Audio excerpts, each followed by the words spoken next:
అబ్బాయి ఒక కేక్ పట్టుకుని అల్మారీలో దాక్కున్నాడు. అమ్మకు పుట్టినరోజు సర్ప్రైజ్ ఇవ్వాలని. కానీ అతను రాసిన కార్డు చదివిన తర్వాత అమ్మ ఆ మధురమైన సందేశాన్ని వీడ్కోలు లేఖ గా పొరబడింది. అతను ఇంటి నుండి వెళ్లిలోయాడని అనుకుంది. అతను తిరిగి వచ్చినప్పుడు నీకు నచ్చిన ఆ డ్రాయింగ్ బోర్డు కొనిస్తాను అని కూడా చెప్పింది. అల్మారీ లోపలే ఉన్న అబ్బాయి అది విని పశ్చాత్తాపంతో నిండిపోయాడు. అమ్మ పుట్టినరోజు మూడ్ను పాడు చేశానని భావించాడు. కానీ వెంటనే కుటుంబమంతా ఎప్పటిలాగే ఆనందంగా భోజనం చేస్తూ నవ్వుకుంటూ ఉన్నారు. అబ్బాయి బయటకు రావాలనుకున్నాడు. అదే సమయంలో అతని అన్న వాడు అదే రోజు తిరిగి వస్తే వాడికి సిగ్గులేదు అని అన్నాడు. కోపం, అహంకారం మిశ్రమంగా అతని మనసులో ఉప్పొంగాయి. అందుకే బయటకు రాకుండా ఉండిపోయాడు. కానీ కొద్దిసేపటికే బాత్రూంకి వెళ్లాలనుకున్నాడు. అతను నిశ్శబ్దంగా అల్మారీ నుండి బయటకు వచ్చి నేలమీద తిరుగుతూ బాత్రూం తలుపు పట్టుకున్నాడు. అబ్బాయి బాత్రూం వాడి పూర్తయ్యాక ఫ్లష్ చేస్తే శబ్దం వస్తుందని గ్రహించి చేయకుండా బయటకు వచ్చాడు. అప్పటికి అమ్మ, నాన్న మరో గదిలో వాగ్వాదం చేస్తున్నారు. ఈలోపులో అబ్బాయి త్వరగా కొంత భోజనం తీసుకుని తిన్నాడు.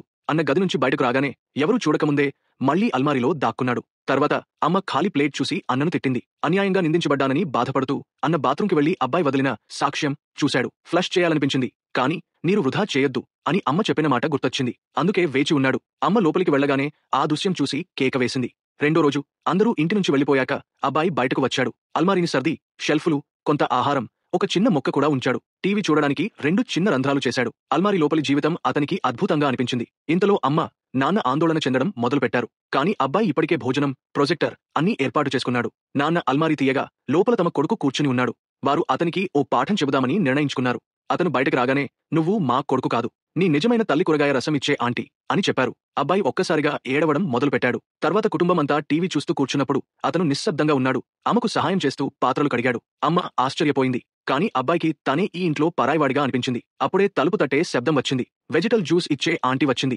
అతను వెంటనే తలుపు తీసి ఆమె ఇచ్చిన జ్యూస్, అలాగే ఉచిత బహుమతి తీసుకున్నాడు. తల్లిదండ్రులు తనను ఏడుస్తున్నట్లు చూడకూడదని అతను కన్నీళ్లు కారుస్తూ ఆ జ్యూస్ను మొత్తం తాగేశాడు. అతనికి తెలియదు, వెనుక గదిలో అతని అమ్మ, నాన్న, అన్న ముగ్గురూ నవ్వుతున్నారు.